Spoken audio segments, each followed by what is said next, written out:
7వ అధ్యాయంలోనికి వెళదాం. 7వ అధ్యాయములో 14 వచనాలు వ్రాయబడ్డాయి. ఈ 14 వచనాలలో కూడా ప్రాముఖ్యంగా 2 భాగాలు కనిపిస్తున్నాయి. మొదటి 7 వచనాలు ఉపవాసమును గుర్చినటువంటి వివరం కనిపిస్తుంటే, 8 నుండి 14 వచనాలు ఉన్న 2వ భాగం పూర్వీకులైన ఇశ్రాయేలీయులు పాపము చేయటం వలన నష్టపోయిన దానిని జ్ఞప్తికి తెస్తూ ప్రస్తుతమున వారు జీవించాల్సిన విధానం వర్ణించబడింది. చదువుకుందాం. రాజైన దర్యావేషు ఏలుబడి యందు 4వ సంవత్సరం కిస్లేపు అను 9వ నెల 4వ దినమున బేతేలు వారు షెరెజరును రెగ్గెమ్మెలెకును తమ వారిని పంపించారు. క్రీస్తు పూర్వం 518వ సంవత్సరం ఆగస్టు మాసముగా ఈ కిస్లేపు సంవత్సరాన్ని భావిస్తున్నారు. రాజైనటువంటి దర్యావేషు ఏలుబడి క్రీస్తు పూర్వం 538వ సంవత్సరంలో బబులోను సామ్రాజ్యాన్ని సమూల నాశనం చేసిన మాదియ పారసీక రాజైనటువంటి కోరెషు తన రక్త సంబంధి అయినటువంటి ఆ దర్యావేషుని అతడు పరిపాలన కొనసాగించాలని ఉంచాడు. ఆ డైరెస్ ఆ కింగ్డమ్ రాజ్యంలో ఇతడు 2వ వానిగా మనకు కనిపిస్తున్నాడు. ఈ పరిపాలన కాలంలో జరుగుతున్నది ఏమిటి అనగా, ఆగస్టు మాసమున బేతేలు వారు షెరెజరును రెగెల్మెలకును వారు పంపారు. ఏమిటి ఆగస్టు మాసం 9వ మాసం? అక్కడ హీబ్రూ మంత్స్ ప్రకారం ఆగస్టు మాసం వారికి కిస్లేపు అనే మాసంతో పోల్చారు. అది 9వ మాసం. ఈ క్యాలెండర్ ప్రకారం మనం ఆగస్టు మాసంగా పిలుచుకుంటాం. వీరు ఎందుకని ఈ ప్రామినెన్స్ ఇచ్చారు కిస్లేపు మాసానికంటే, యెరూషలేము మందిరం పడగొట్టబడినటువంటి మాసం అది. సొలొమోను యొక్క మందిరం పడగొట్టబడింది కిస్లేపు మాసంలోనే.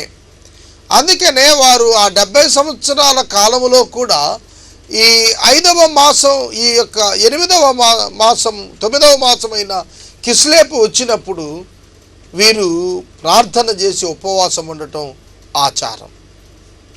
అందుకే వారు కబురు చేస్తున్నారు ఏమని, ఇన్ని సంవత్సరములు మేము దుఃఖించినట్లు 5వ నెలలో ఉపవాసముండి దుఃఖింతుమా అని యెహోవాను శాంతింపపరచుటకై మందిరమునొద్దన యాజకుల ప్రవక్తలకు మనవి చేయగా, సైన్యములకు అధిపతి యెహోవా వాక్కు నాకు సెలవిచ్చినదేమనగా, దేశపు జనులందరికీ యాజకులకును నీవి మాట తెలియజేయవలెను. ఈ జరిగిన 70 సంవత్సరములు ఏటేటా 5వ నెల 7వ నెల మీరు ఉపవాసం ఉండి దుఃఖము సలుపుచూ వచ్చినప్పుడు నా యందు భక్తి కలిగి ఏ ఉపవాసం ఉంటిరా. ఇక్కడ ప్రభువు యాజకులను ప్రజలను ప్రశ్న అడుగుతున్నది ఏమిటంటే, 70 సంవత్సరాల కాలములో మీరు ఉపవాసం ఉన్నవారే 5వ మాసం వచ్చినప్పుడు అది నా యందు భయభక్తులతో మీరున్నారా, భక్తి కలిగి ఉన్నారా? ఈ ప్రశ్న రెటారికల్ క్వశ్చన్. ఇందులో ఆన్సర్ ఉంది, లేరు కదా అనే అర్థం వస్తోంది. బబులోను వాసులుగా, బబులోనులో ఉన్నటువంటి చెరలోకి వెళ్ళిన వాసులుగా వారు వారి యొక్క చెరానుభవాన్ని నుంచి పాఠాలు నేర్చుకొనకుండా ఇంకా స్వకీయ ప్రయోజనం చొప్పునే వారు జీవించిన వారు ఉన్నారు. మరియు మీరు ఆహారం పుచ్చుకున్నప్పుడు స్వప్రయోజనము కొరకే కదా పుచ్చుకొంటిరి, మీరు పానము చేసినప్పుడు స్వప్రయోజనము కొరకే కదా చేసితిరి. స్వప్రయోజనము అనే పదం, దేవుని యొక్క వాక్యం స్వార్థభరిత స్వప్రయోజనాన్ని ఖండించింది. స్వప్రయోజనము కొద్ది మట్టుకే. దేవుడు నీ జీవితంలో అనుమతించే అనేక పరిస్థితులు నీవు గమనించుకున్నప్పుడు నీ స్వప్రయోజనం కొరకు నీవెంత భాగాన్ని ఏర్పాటు చేసుకుంటున్నావు అది ప్రశ్నింపబడుతోంది. యెరూషలేములో దాని చుట్టూ దాని పట్టణములలోను దక్షిణ దేశములోను మైదానములోను జనులు విస్తరించి క్షేమముగా ఉన్న కాలమున పూర్వీకులకు ప్రవక్తల ద్వారా యెహోవా ప్రకటన చేసిన ఆజ్ఞలను మీరు మనసునకు తెచ్చుకొనకుండా వచ్చునా? మరొక ప్రశ్న ప్రభు అడుగుతున్నది ఏమిటనగా, మీరు ప్రవక్తల ద్వారా చెప్పబడిన ఆజ్ఞలను జ్ఞాపకం చేసుకోకుండా ఉండవచ్చా? ఉండకూడదు అని అర్థమిస్తుంది. దేవుని యొక్క ఆజ్ఞలను పాటించటంలో దేవుని ప్రజలు నిర్లక్ష్యం చేయకూడదు. ఉపవాసం చేసేవారు స్వప్రయోజనం కొరకు కాదు, ప్రభువు యొక్క చిత్తానుకూలమైన జీవితం కొరకు ప్రవక్తల ద్వారా బయలుపరచబడినటువంటి ప్రాముఖ్య అంశాల నిమిత్తము అనేది వారు తెలుసుకోవాల్సిందిగా అక్కడ బోధించబడుతున్నారు. ఇక 8వ వచనం దగ్గరికి వచ్చేటప్పటికి ప్రభు యొక్క వాక్యము జకర్యాతో మాట్లాడుతూ, ఈ ప్రత్యేకమైనటువంటి జనాంగం అనగా బబులోను నుండి వెనుతిరిగి వచ్చినటువంటి నూతన తరమైనటువంటి ఇజ్రాయేలు యూదావారులు పాపం చేసిన పూర్వీకులను తలుచుకొని తెలుసుకొని జాగ్రత్త పడాలి అనేటువంటి సందేశం ఇచ్చాడు. 8వ వచనం చదువుకుందాం. మరియు యెహోవా వాక్కు జకర్యాకు ప్రత్యక్షమై సెలవిచ్చినదేమనగా, సైన్యములకు అధిపతియగు యెహోవా ఇలాగు ఆజ్ఞ ఇచ్చి ఉన్నాడు, సత్యమును అనుసరించి తీర్పు తీర్చండి, ఒకరి యందు ఒకరు కరుణావాత్సల్యములను కనపరుచుకొనుడి. ప్రస్తుతమున ఉన్నటువంటి యూదుల సమాజానికి తెలియచేస్తున్న మాటలు ఏమిటనగా, ధర్మశాస్త్రానుకూలమైన జీవితం, నీతిపరమైన జీవితం, వాక్య అనుకూలమైనటువంటి జీవితం, దేవుని యొక్క గుణలక్షణాలను ప్రతిబింబించేటువంటి జీవితం జీవించటానికి పురికొల్పం అంటున్నాడు.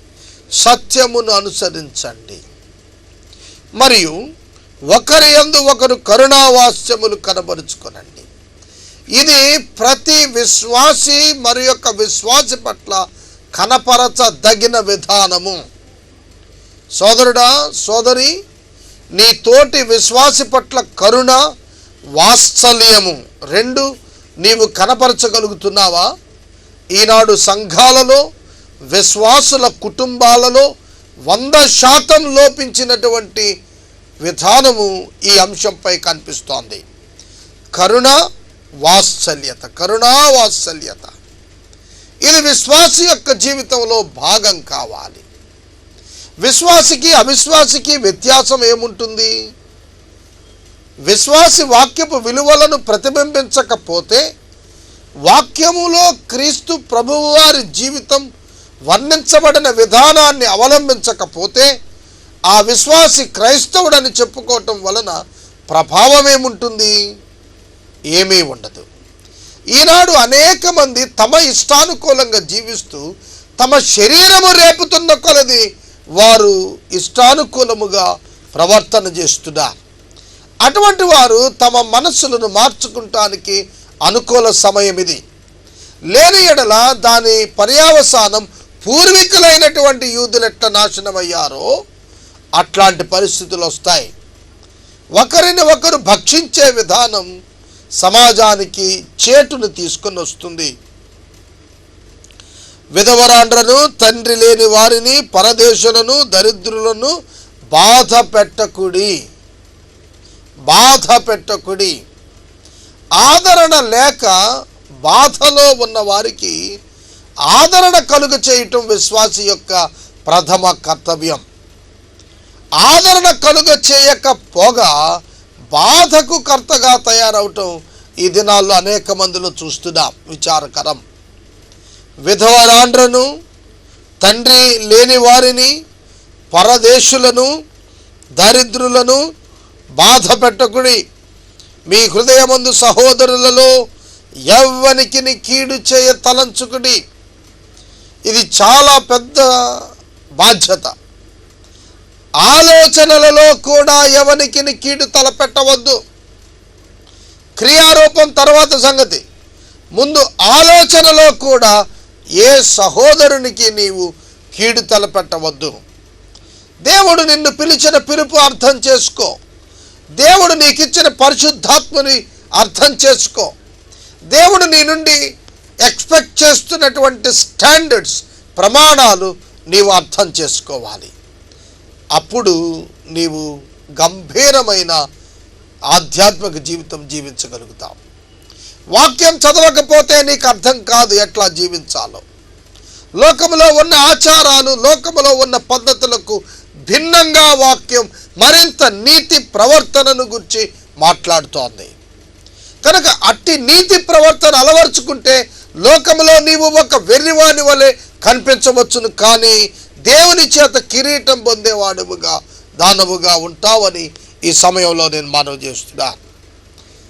అయితే వారు అనుసరింపనొల్లక ఆలకింపనొల్లక మూర్ఖులై వినకుండా చెవులు మూసుకునిది. పూర్వీకులైన యూదులు ఏం చేశారట? వారు మూర్ఖులై చెవులు మూసుకున్నారు. చాలామంది బోధకు చెవులు మూసుకుంటున్నారు. ఇవాళ బోధిస్తున్న వ్యక్తిని చూడకండి, బోధను గ్రహించండి. ఈ బోధ దేవుని బోధ అని గుర్తించండి. అప్పుడు మీరు మీ యొక్క చెవులను దేవుని వాక్యమనే బోధకు మీరు తెరిచిన వారవుతారు. బోధకు మీరు చెవులు మూసుకొనకండి, ఉపదేశాన్ని అంగీకరించండి. పరిశుద్ధ లేఖనం సామెతల గ్రంథంలో ఉపదేశము యొక్క విలువలు చెప్పబడ్డాయి. యవన బిడ్డలు తండ్రి తల్లి యొక్క ఉపదేశాన్ని అంగీకరించాలి. బిడ్డలు తల్లిదండ్రుల ఉపదేశాన్ని అంగీకరించాలి. మీ హృదయములను కఠినపరచుకొనకుడి, కానీ వారు అట్లా కఠినపరుచుకున్నారు గనుక సైన్యాలకు అధిపతి యెహోవా యుద్ధ నుండి మహోగ్రత వారి మీదకు వచ్చెను. బబులోను పట్టణమునకు తీసుకుని పోబడ్డారు. యెరూషలేము మందిరం కూల్చబడింది, పట్టణం తగలబెట్టబడింది.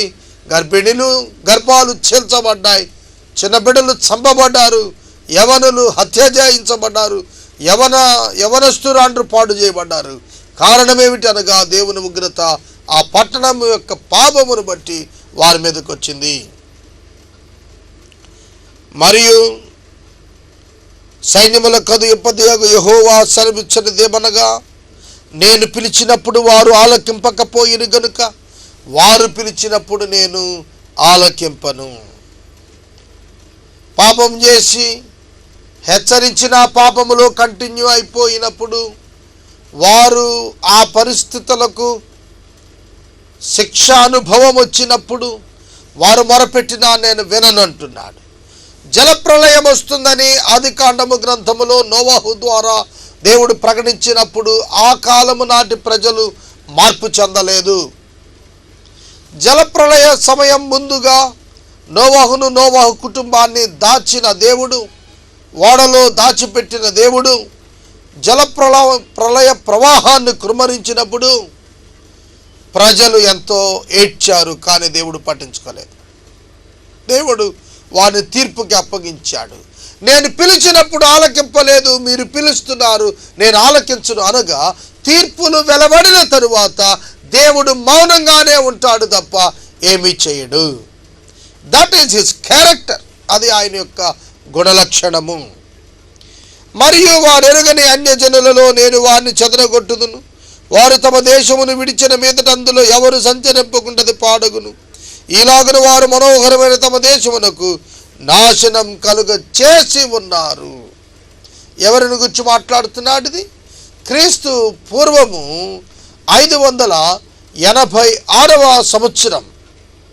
ఈ ప్రత్యేకమైనటువంటి ఉగ్రత బబులోను నుండి బయలుదేరి వచ్చిన నెబుకద్రెజరు రాజ్యాన్ని పట్టుకున్న అనుభవాన్ని గురించి ఇది మాట్లాడుతూ ఉన్నాడు.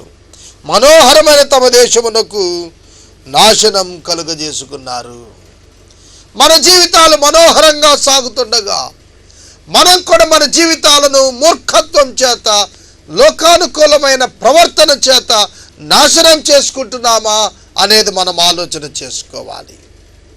సోదరుడా, సోదరి, ఈ రాత్రికాలం దేవుని యొక్క వాక్యం వింటున్న నీవు, చిగురు అని ఒకడు కలడు అని చెప్పబడిన యేసుక్రీస్తు ప్రభువారు ఈ లోకములో నీ కొరకు నా కొరకు రక్తము స్వయంగా చిందించి పాపక్షమాపణ కొరకు ఆయన ఏర్పాటు చేసి ఉండగా ఆయనను అంగీకరించి ప్రవర్తన దిద్దుకొని పాపమునకు దూరముగా ఉండాలని వాక్యము చేత బోధించబడుతున్నాం.